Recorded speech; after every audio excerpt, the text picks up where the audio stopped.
Some of you guys are complaining like you're getting paid. Seriously. Man, I'm checking my comments. I have some of my clients. They're just like, man, I'm just not feeling good. I'm so stressed about this. Man, I'm kind of feeling depressed. I'm like, why? Why do you talk to yourself like that? Like, why? That has no benefit to your life. Just because you feel a certain way doesn't mean you have to amplify it. Like instead of looking for the solution, you're just looking at the problem and describing the problem and sitting in the problem. Oh, I can't gain weight. Eat some food. Oh, I still can't gain weight. Then figure out how to. Don't sit here and complain. Oh man, I'm stressed about like finances. Well, learn how to make more money. Sitting in your problem, moping about it, isn't going to change anything about your life. Like, how long are you going to sit there and complain and complain and complain until you realize? And when are you going to realize that, yo, it's not really helping you. It's not making you feel better. It's not solving the problem. It's not getting you closer to figuring it out. You're just crippling yourself with the negative self-talk that you're giving to yourself. It blows my mind. I had another guy the other day just message me. He's like, man, I'm sacrificing, but then yesterday I went and I slept with my ex-girlfriend. Things like, I'm like, bro, like this is like the fifth time you're in my DMs trying to help me, trying to get me to give you more life advice. I'm like, bro, either sign up to coaching with me so I can mentor you, or just stop with this, bro. And he's like, oh, well, I really can't afford this. I had to do this. All right, I get it. But what are your other options? Keep giving the negative self-talk year after year, month after month, day after day, and not solve the problem? Honestly, because you have a problem, you can find a solution to it, but then you have the other problem of not being able to afford it. So what, your whole life is just problems? Do you think I had it all fucking spoon-fed to me? No. I decided I don't give a fuck. I'm going to find a way to solve this problem. When I was not gaining the size that I wanted, when I saw somebody had the physique I wanted, I went to them, yo, I want your body. What do I need to do to get your body? Whether it was coaching, same thing with business. Like, yo, like I really want to be able to make money. I want to be able to be able to live the life I want to live. All right, it's this much. I'm like, fuck, dude, I got to save up for some money. I got to save up. When I was working at a restaurant, when I was 18 years old, I was 18 years old. My buddy got a motorcycle, okay? Me and my buddy TK, okay? It was summer 2012. I worked as a lifeguard and I spent my money on training and nutrition, okay? Meanwhile, he worked at like Burlington Coat Factory and as a lifeguard, and he saved up all his money. So after 3 months, he bought a motorcycle. So after 3 months, like I got bigger, I worked on fitness, and I saw him, and he's like, damn, like you have a bike. I really want that. And so what I ended up doing, I ended up finding a job, right, as a busser, all right, at this restaurant called Cheddar's, all right. I found this job at Cheddar's, and I said, I'm gonna use this job to make money so I can buy a motorcycle, okay?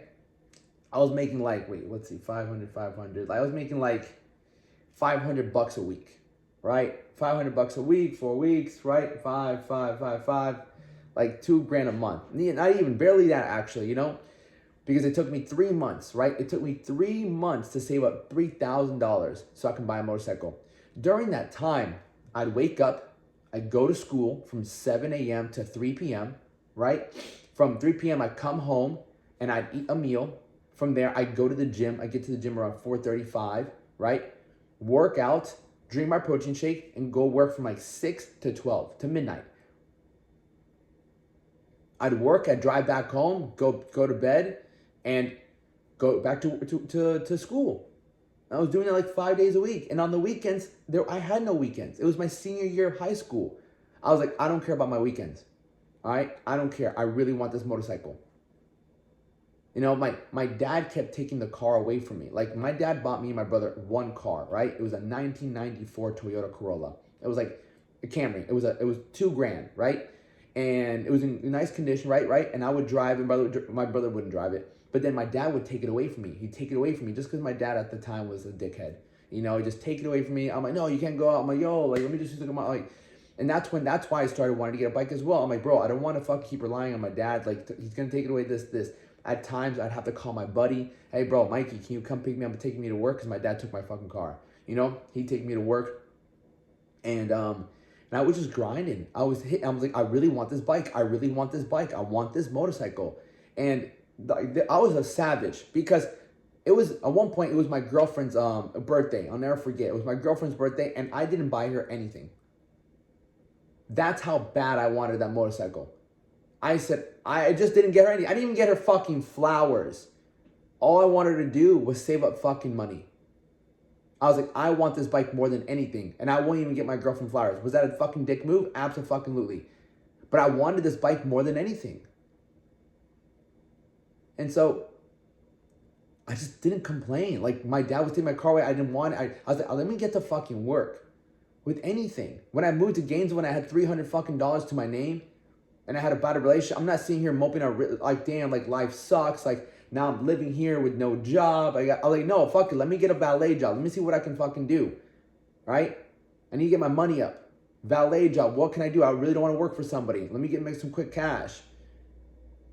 Like, your complaining is never going to fucking move the needle. It's never going to fucking make you feel better. It's never going to get anything done. It's going to leave you in the same fucking spot, and you're just going to be miserable. Nothing changes until you fucking make the decision to change. You got to work on that self-talk. Get down, hit those burpees. Get down, go to the gym, or go make some money. Go make some move. Make a goal and find a way to get to that goal. And like, how can I get there? Whatever goal you want, somebody's already accomplished it. If you're literally struggling to lose body fat and you've been trying, seek help. Click my link. Shoot me a message. If you can't get your mindset right, you keep self-sabotaging, you have that negative mindset, click the link below and shoot me a message.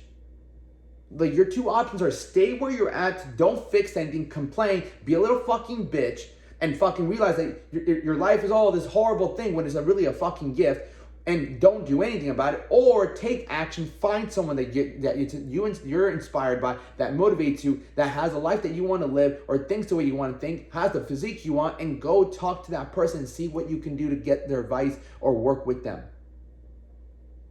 That's what I've done my whole life. I saw someone, I liked what they had, I didn't like what I had, I went to them and I fucking got their blueprint and I have them help me. And then I put in the work. So realize that your life does not get better just because you're talking about how horrible it is. Quit playing the victim so much, man. It's like, the things in front of you are obviously meant to make you better. If I decide what's happening to me is a positive thing, it's going to be a positive thing. If I decide that what's happening to me is a negative thing, it's going to be a negative thing. The world doesn't give a fuck. Like, you want to find a very successful person? Like, just look at their attitude. Look at the attitude. Damn, like, even this other guy the other day is, man, you're Mr. Positive. No, I'm not Mr. fucking Positive, bro. I just earned positivity. I woke up at 3. I prayed to God. I wrote in my journal. I drank my coffee. I drank my protein shake. I got a workout in. I posted, right? I spoke to my clients. I'm fucking 8 wins deep by 7 a.m. By 7:30, 8 a.m. Then I go TikTok live. That's a 9th win by 8 a.m. What have you fucking done? I'm like, you woke up, you got dressed, and you came to work. That's all you fucking done. I'd feel like a complete loser too. So look at that routine. Look at those habits. Feeling like shit? Well, look, what have you done to feel like better? Get on that. Stop being the fucking victim.